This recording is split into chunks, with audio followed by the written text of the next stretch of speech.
जयप्रद देसाई यांचा डिरेक्टोरियल डेब्यू नागरिक नक्कीच सत्याच्या एका पुढच्या पायरीवर जाऊन कथा सादर करतो। बऱ्याच दिवसांनी एक तगडी स्टार कास्ट मराठीत एक दर्जेदार सिनेमा घेऊन येते।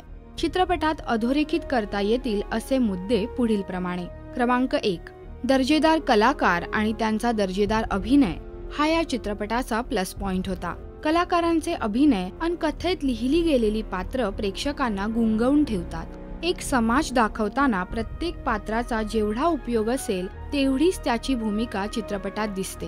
प्रत्येक पात्राच्या भूमिकेची लांबी रुंदी कथेला जस्टिफाय करेल अशीच ठेवली आहे।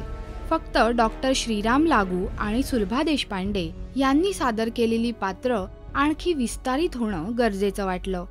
क्रमांक 2, चित्रपटाचं छायांकन तसं उत्तम आहे, परंतु काही दृश्यांमध्ये 2 वेगवेगळे चित्रपट पाहिल्याचा भास होतो। डॉक्टर लागू आणि सुलभा देशपांडे यांचे बरेचसे सीन्स त्यात मोडतात, त्यामुळे चित्रपटाचा फ्लो तुटतोय। चित्रपटाचं पार्श्वसंगीत आणि संगीत नक्कीच नेहमीच्या पठडीतलं नाही। पार्श्वसंगीतातून चित्रपटातलं कथानक स्पष्ट करणं हा विचार होता, परंतु ते तितकंसं अपील होत नाही। चित्रपटाची मध्यवर्ती संकल्पना फारच छान आणि प्रामाणिक होती, अगदी रोखठोक, पण त्या मानाने कथा विस्तार तितका सुयोग्य नव्हता।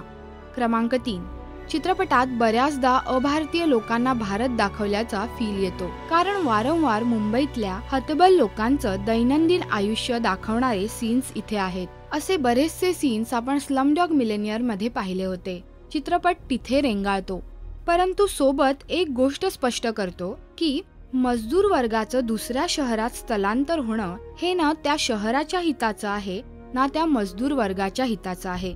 अमानवी कॉम्प्रोमाइज करायला शिकणं यात काय जगणं आलंय याची जाणीव इथे होते। क्रमांक 4, चित्रपट आजच्या राजकारणावर रोखठोक भाष्य करतो, समाजाची सत्य परिस्थिती डोळ्यासमोर आणतो, परंतु अनुभवी राजकीय पत्रकाराला इतकं रॅन्डम पॉलिटिक्स माहीत नसणं हे थोडं पटत नाही।